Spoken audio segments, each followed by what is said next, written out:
Hello students, स्वागत है आप सभी का ऑनलाइन क्लासेस के अंदर। आज अपना इलेक्ट्रॉनिक स्पेक्ट्रा का लास्ट टॉपिक है ऑर्गल डायग्राम। ऑर्गल डायग्राम क्या होता है और किसके बीच में बनता है, यानी कि आपके एक तरीके से ग्राफ की तरह होता है ये, है ना। तो देखो आपके Orgel diagram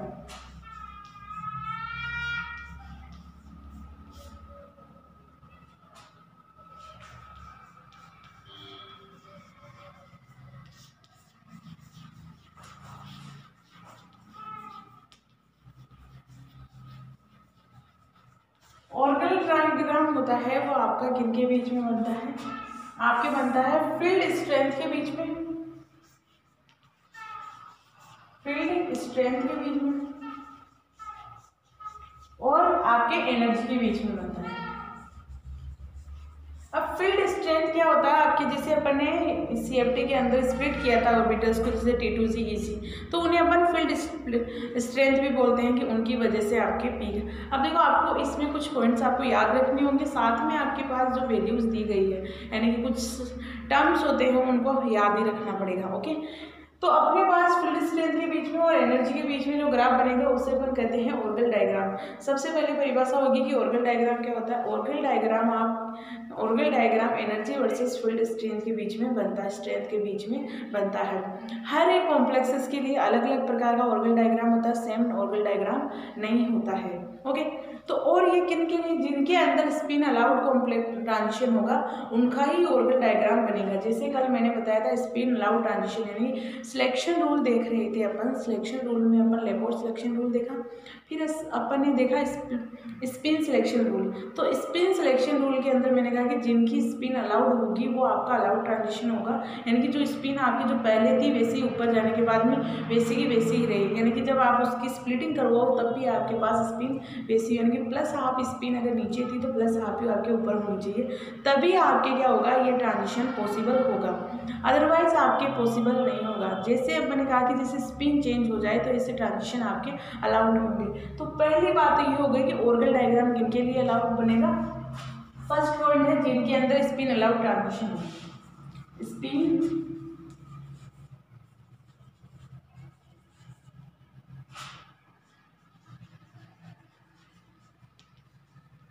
spin allowed transition होंगे, उन्हीं के बीच उन्हीं का क्या होगा ऑर्गल डायग्राम बनेगा। अगर आपके पास स्पिन अलाउड नहीं होती है तो उसका ऑर्गल डायग्राम भी नहीं बना सकते। ओके, तो वो तो कैंसिल हो जाएगा, उसका तो बनेगा ही नहीं ऑर्गल डायग्राम। नेक्स्ट पॉइंट होता है कि आपके पास जिन कॉम्प्लेक्सेस की हाई स्पिन हो या जिन कॉम्प्लेक्सेस की हाई स्पिन हो, ऑक्टाहेड्रल के केस में देख लो या टेट्राहेड्रल के केस में देख लो, दोनों के अंदर ही अगर स्पिन हाई है तभी उनका क्या होगा ऑर्गल डायग्राम बनेगा, वरना नहीं बनेगा। तो नेक्स्ट पॉइंट हो गया कि क्या होनी चाहिए, स्पिन हाई होनी चाहिए, स्पिन हाई होनी चाहिए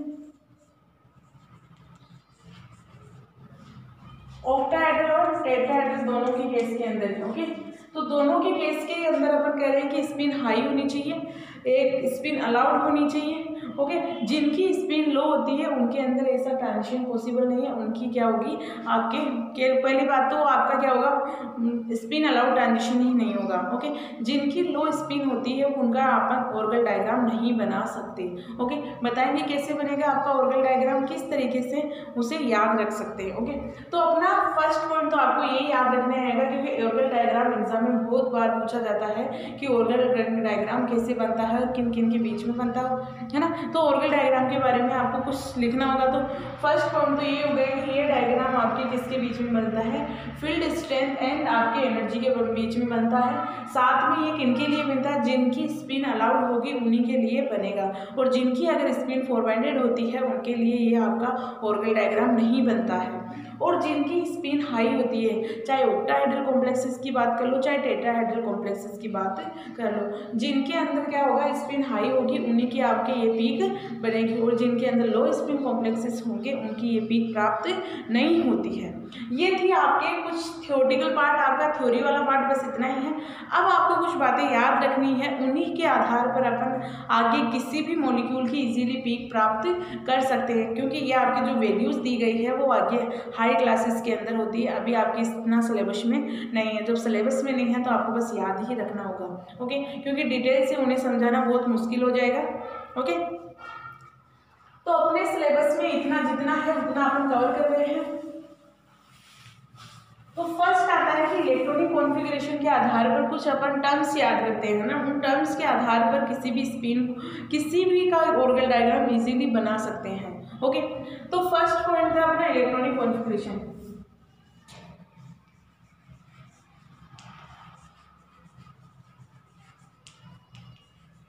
इलेक्ट्रॉनिक कॉन्फ़िगरेशन क्या होगी? D1, D2, D3, D4, D5, okay, D9, D8, D7 और D6। इस तरीके से अगर इलेक्ट्रॉनिक कॉन्फ़िगरेशन हो किसी की, है ना, अगर D1, D9, D2, D8, D3, D7, D4, D6, D5, तो उनके केस में अपन जो टर्म्स यूज करते हैं वो अपन यहाँ लिखेंगे कि इनके लिए किस तरीके से अपन टर्म्स यूज करेंगे। ओके,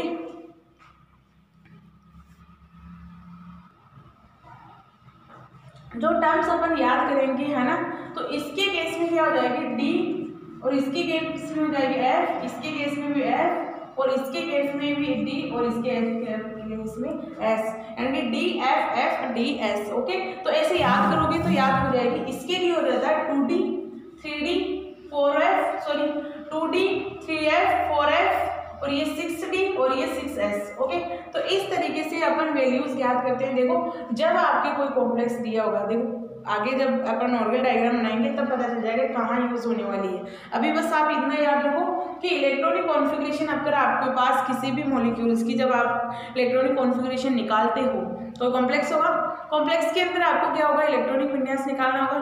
अगर आपका इलेक्ट्रॉनिक विन्यास D1 आता है या D9 आता है तो उस केस में जो टर्म्स यूज करने होंगे वो 2D हो जाएगा। अगर 2D प्राप्त होगा, आप देखो, अगर आपके पास D1 होगा, D8 होगा तो वो 3F होगा, और अगर D3 होगा, D7 होगा तो वो 4F होगा, और अगर D4 होगा, D6 होगा तो वो आपके 6D होगा, और D5 होगा तो 6S प्राप्त होगा। ओके, तो ये आपके है याद रखने की बात, कैसे याद रखना है ऑर्गल डायग्राम, इन्हीं की वजह से बनने वाला आगे।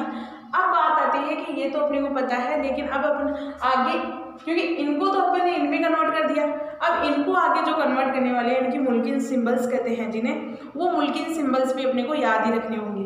ओके, तो अब नेक्स्ट देखते हैं मुल्किन सिंबल्स।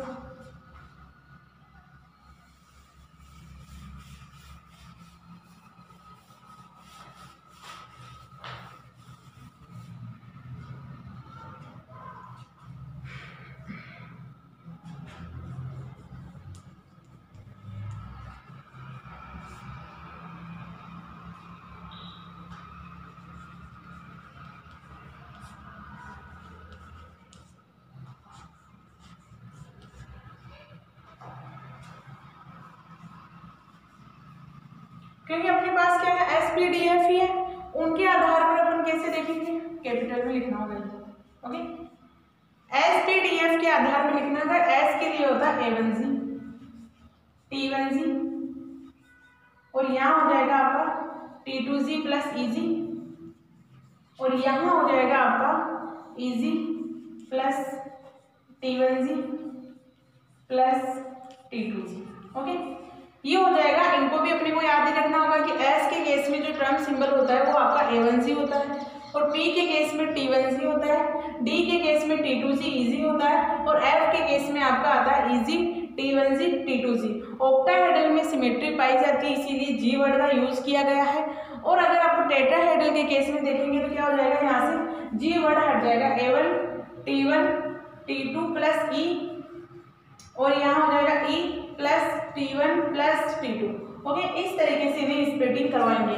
ओके, तो S के लिए हो गया अपने पास, अगर S दिया गया हो, कोई टर्म अपने पास S प्राप्त होता है तो A1G मुल्किन सिंबल यूज करेंगे, और अगर अपने पास P यूज दिया गया है, P दिया गया है तो T1G यूज करने वाले हैं, और अगर आपके पास D दिया गया है तो T2G EG यूज करने वाले हैं। फिर आपके पास F दिया गया हो तो EG T1G T2G। Okay, octahedral के केस में तो ये हो जाएगा, लेकिन टेट्राहेड्रल के केस में क्या होगा? केवल अपने को ये सिमेट्री वर्ड हटा देना, क्योंकि टेट्राहेड्रल के केस में कभी भी सिमेट्री को अपन डिसाइड नहीं कर सकते हैं, जबकि आपके ऑक्टाहेड्रल के केस में अपन सिमेट्री को भी अपन इजीली दिखा सकते हैं कि इस तरीके से हुआ होगा। ओके, क्योंकि ये आपके बहुत ज़्यादा हायर क्लास यानी कि एमएससी के अंदर ऐसे ग्रुप थ्योरी नाम से चैप्टर आता है, उसके अंदर ऐसा कुछ होता है ना, उसमें ऐसी पाई जाती है कि टर्म्स किस तरीके से निकाले जाते हैं। लेकिन बीएससी में केवल आपके नाम नहीं दिए गए हैं, तो आपको ये याद ही रखना होगा। ओके, क्योंकि अपने को क्वेश्चंस करना है, क्वेश्चंस इनसे इजीली हो जाएगा, जितना अपन कर सकते हैं उतना हो जाएगा इससे। ओके, तो ये होता है आपके ऑर्गन डायग्राम के लिए कुछ पॉइंट्स हैं, कुछ थ्योरेटिकल पार्ट है जो आपको याद रखना होगा। फर्स्ट हो गया कि आपके पास ऑर्गन डायग्राम किसके बीच में बनता है, फील्ड स्ट्रेंथ प्लस एनर्जी के बीच में बनता है। फिर किसके लिए बनता है, जिनके अंदर स्पिन अलाउड ट्रांजिशन होता है उनके लिए बनता है। फिर हो गया आपके पास कि आपके किन कॉम्प्लेक्सेस के लिए बनेगा, जो हाई स्पिन या सबसे ज़्यादा हाई स्पिन होंगे कॉम्प्लेक्स, चाहे टेट्राहेड्रल का कॉम्प्लेक्स हो चाहे ऑक्टाहेड्रल का केस हो। फिर होता है कि इलेक्ट्रॉनिक कॉन्फ़िगरेशन के आधार पर टर्म्स में किस तरह के डिवाइड करेंगे, तो बता दिया है कि D1 D9 या D2, यानी कि पहले तो आपको D1 D2 D3 D5 तक ना, फिर वापस से 9 8 7 6 तक जाना है ना। तो इस तरीके से आगे अपन याद कर सकते हैं, और अपन SPDF आ जाए तो इनको किस तरीके से डिफाइन कर सकते हैं। अब जैसे ही अपन एग्जाम्पल्स करेंगे तो इनका पता चल जाएगा किस तरीके से इन वैल्यूज को अपन यूज करने वाले हैं। ओके, तो किस तरीके से आपका ऑर्गन डायग्राम बनने वाला है।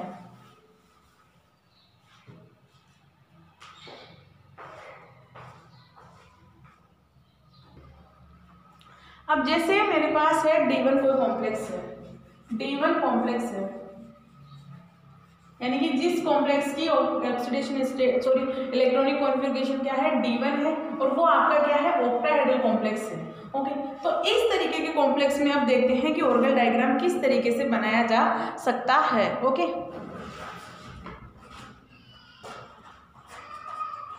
तो अपने पास है D1 का कॉम्प्लेक्स। अब अपने को ये रखना है कि पहले मैंने कहा था इलेक्ट्रॉनिक कॉन्फ़िगरेशन है, D1 है, उस D1 के आगे जो टर्म्स दिया गया था वो क्या था, आपका D था, है ना। तो D1 के केस में था आपका D टर्म्स था, है ना, यानी कि 2D था। अब उस 2D, अब अपने को पता लगाना है कि D था, D है तो उसका मुल्किन सिंबल कितना होगा, केवल D को कंसीडर करो। D का मुल्किन सिंबल था आपके T2G प्लस EG था, यही था, क्योंकि ऑक्टाहेड्रल के केस में देख रहे हैं तो T2G और EG था। अब अपने को इतना पता है, अगर किसी भी कॉम्प्लेक्स के बारे में, यानी कि पहले क्या करना होगा कि उसकी इलेक्ट्रॉनिक विन्यास अपने को डिसाइड करनी होगी कि कितनी आई थी। तो इलेक्ट्रॉनिक विन्यास अपना D1 आया, D1 में अपन ने देखा कि उसका जो टर्म्स था वो आपका D था, यानी कि 2D था, केवल D को डिसाइड करो। D को अपने को डिसाइड करने के बाद में अब D का अपने पास मुल्किन सिंबल क्या आया था, T2G और EG, यानी कि दोनों सारणियों को अपने को क्या करना है, कंबाइन कर देना है। उन कंबाइन करने के बाद में अपने को पता चल जाएगा कि ये वैल्यू कहाँ से आई है। अब अपने को क्या करना है, उसका ऑर्गन डायग्राम बनाना है। ऑर्गन डायग्राम क्या होता है, आपका एनर्जी वर्सेस फील्ड स्ट्रेंथ के बीच में बनता है। तो अपने पास क्या होगा, यहां से होती है ये बेयर सेंटर, यानी कि ओके, एस होती है 0, है ना, इसकी 0 से, और ये प्लस में रहेगी, ये माइनस में रहेगी। ओके, अब अपने को पता है D1 है, तो D1 में क्या होगा, आपके D1 है, पहले इस तरीके से एक इलेक्ट्रॉन था, एक इलेक्ट्रॉन का क्या किया अपन ने, ये क्या था, T2G के अंदर था और ये EG के अंदर था। T2G से आपको क्या करेगा, जंप करेगा, क्योंकि एनर्जी मिलते ही क्या कर रहा है, जंप कर रहा है। जंप कर रहा है तो किस में जाएगा, इस वाले ऑर्बिटल में जाएगा। तो यहाँ इसकी स्पिन कितनी थी, +½ थी, और इसकी भी यहाँ भी कितनी हो गई, +½ तो आपको क्या करना है, ग्राउंड स्टेट तो आपको ये वाली लेनी है, हाई स्टेट जो आपके यहाँ गई, यानी कि EG आपके ऊपर चला गया तो वो ऊपर रखना है आपको। तो जो T2G था, यानी कि नीचे जो ग्राउंड स्टेट, तो ये कंसीडर करना है और ये कंसीडर करना है। तो इसके आधार पर क्या होगा, जो T2G था, यानी कि उसकी एनर्जी सबसे कम है, क्योंकि इससे भी सबसे कम है एनर्जी, तो इसका ग्राफ कैसे हो जाएगा, इस तरीके से आपके बन जाएगा। ओके, और यहाँ लिख देना है T2G। ओके, और जो आपके पास जो इलेक्ट्रॉन ऊपर गया, यानी कि जो एनर्जी लेके जब इलेक्ट्रॉन ऊपर चला गया तो उसमें क्या हुआ, EG कक्षन में गया, EG में गया तो पॉजिटिव में वैल्यू आई, तो पॉजिटिव में आई तो उसको किस तरीके से लिखना है, इस तरह। तो ये हो गया आपका EG ऑर्बिटल्स। ओके, तो ये आपका ऑक्टाहेड्रल, यानी कि D1 के केस के अंदर आप ऑर्गन डायग्राम किस तरीके से बनाते हो, वो हो गया आपका ये, इस तरीके से अपन ऑर्गन डायग्राम बनाते हैं। ओके, नेक्स्ट केस देखते हैं।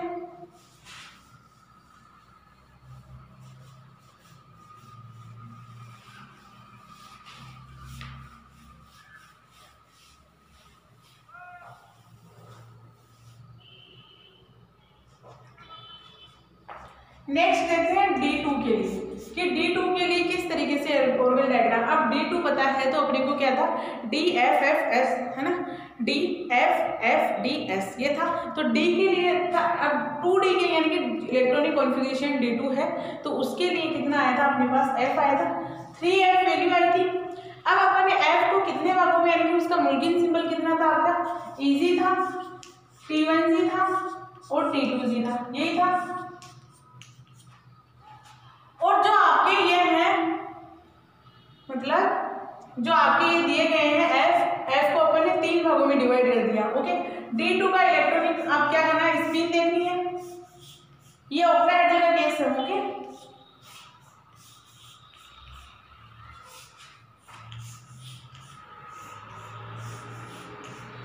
तो 2 इलेक्ट्रॉन अपन यहाँ फिल कर दिए। अब 2 इलेक्ट्रॉन क्या करें, 2 इलेक्ट्रॉन में अब क्या करना है, एनर्जी अपने को प्रोवाइड करवानी है। जैसे एनर्जी प्रोवाइड करें तो हाई स्टेट में जाएगा, हाई स्टेट में जाएगा तो क्या हो जाएगा, ये लो इसकी स्पिन भी सेम है, ये इलेक्ट्रॉन यहाँ से यहाँ में चलेगा, एक इलेक्ट्रॉन यहाँ रह गया, दोनों में स्पिन बराबर है। ये किसका हो गया, T2G का हो गया, और ये इजी रह गया, और ये अपना T2G रह गया, और ये इजी रह गया। अब अपने को क्या करना है, इसका ऑर्गन डायग्राम बनाना है। ओके, इस केस में ऑर्गन डायग्राम किस तरीके से बनाएंगे, क्योंकि T2G तो ये हो गया अपना और इजी ये हो गया। अब अपने को T1G भी कंसीडर करना है क्योंकि लेवल कितने बन रहे हैं, अब अपने पास इजी T1G T2G, तो इन तीनों में से 2 लेना है, कौन से ले अपन, है ना, तो वो डिसाइड करेंगे अब।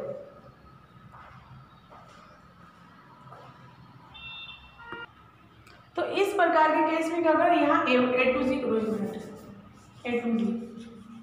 ओके, A2G के अंदर क्या होगा कि अब अपने को यहाँ इसका ऑर्गन डायग्राम बनाना है। ऑर्गन डायग्राम किस तरीके से बनाएंगे अपन, आपको 3 लेवल में अपने को डिसाइड करना है, ये हो गया। तो सबसे कम किसकी थी आपकी, T1G की। ओके, फिर आपके आ जाएगी T2G की यहाँ, और यहाँ आ जाएगी आपकी A2G की। ओके, इस तरीके से अपन किसी भी कॉम्प्लेक्स का ऑर्गन डायग्राम बना सकते हैं। ओके, तो ये हो गया अपना ऑर्गन डायग्राम भी कंप्लीट हो गया। नेक्स्ट क्लास में ये इसी से कुछ और रह गया वो देखेंगे। ओके।